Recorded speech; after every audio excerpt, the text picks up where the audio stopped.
Hello again. My name is Greg Holmes and I am one of the preaching team here at Clamor Anglican Churches. When things are normal, I am a regular member of the 6 p.m. congregation here. This little video is an introduction to our next set of Bible studies on 1 Peter. And I want to begin with a number of little stories. I want us to take us first of all to Mark chapter 1, where Jesus is walking along the side of Lake Galilee, and he turns to a number of fishermen and he says, "Come, follow me, and I will make you fishers of people." Peter is one of those fishermen, and he lives the next 3 years of his life following and learning from Jesus. The next little encounter I want to talk about is at the end of Mark chapter 14. Jesus has been arrested, has been taken to the travesty of a trial before the Sanhedrin, and is being led out of the high priest's house. Peter is in the courtyard. A serving girl says to him, "Aren't you one of the disciples of this man?" And 3 times he says, along the lines of, "No, I don't know him." The next little piece is when we get to John chapter 21.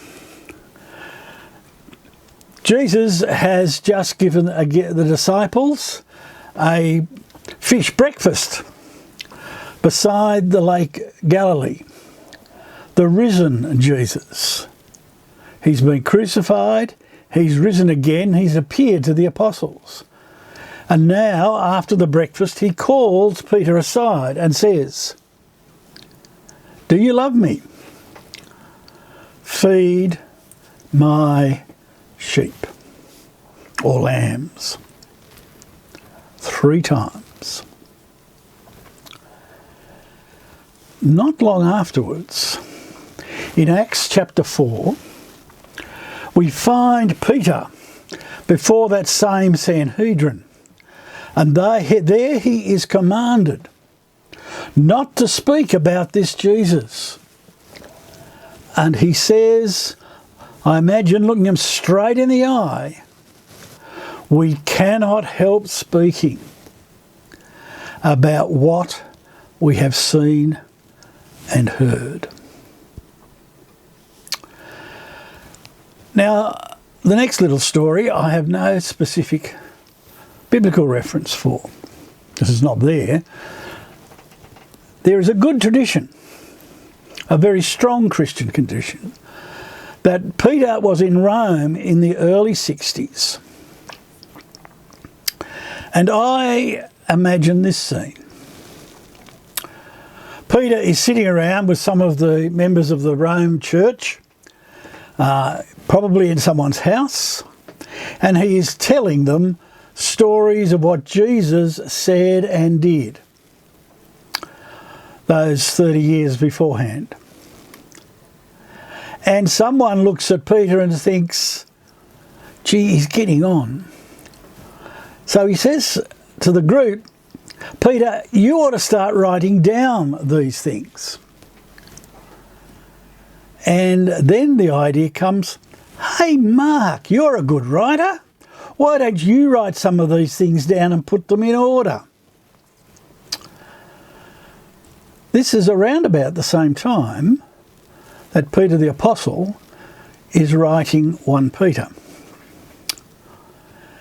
The strong church tradition is that Mark's Gospel are Mark's writing down of the words of Peter the Apostle.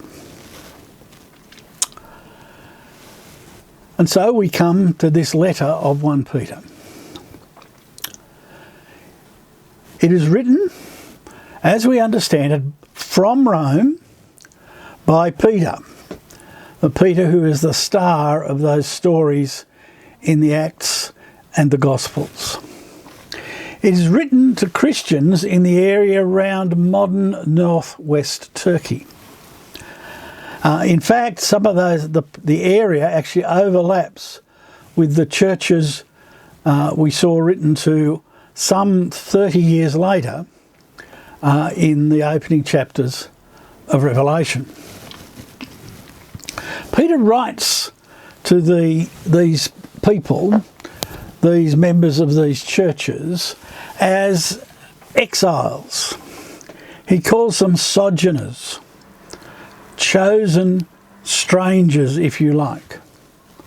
It is a reminder to them and to us that as Christians, our true and real discipleship is in heaven with Jesus. These people at this stage were suffering some forms of persecution. It is not the same physical persecution that we see in Revelation, where it was starting to become systematised and very challenging, including torture and death. Here, it seems the sorts of persecution we can see in Western Christianity even now, where people are laughed at, people are mocked, people are excluded from some positions because of the biblical positions they hold. And so Peter's words here on suffering can be very relevant to us. And we should never lose sight of the fact that there are those in our world, this very moment, who are facing persecution, torture, and the prospect of death because they belong to Jesus. Our series is of 8 studies, and it will take us through to late November.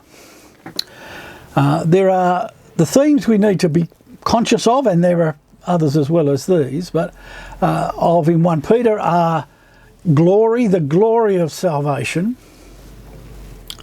the suffering that is inevitable, and thirdly, what Peter calls doing good, and how we should go about that and why we should go about that. So let me commend to you the whole idea of reading 1 Peter right through in the next little while before we get started on the sermons and the Bible studies. It will be rewarding. Secondly, there is a booklet of thoughts, notes and answers, which will be, I trust, some help to you as you study the Bible study questions.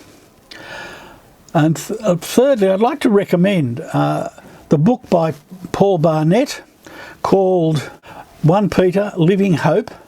You'll find that in the Reading the Bible Today series. You can buy it from Koorong, and I note that it's available on a number of different digital platforms.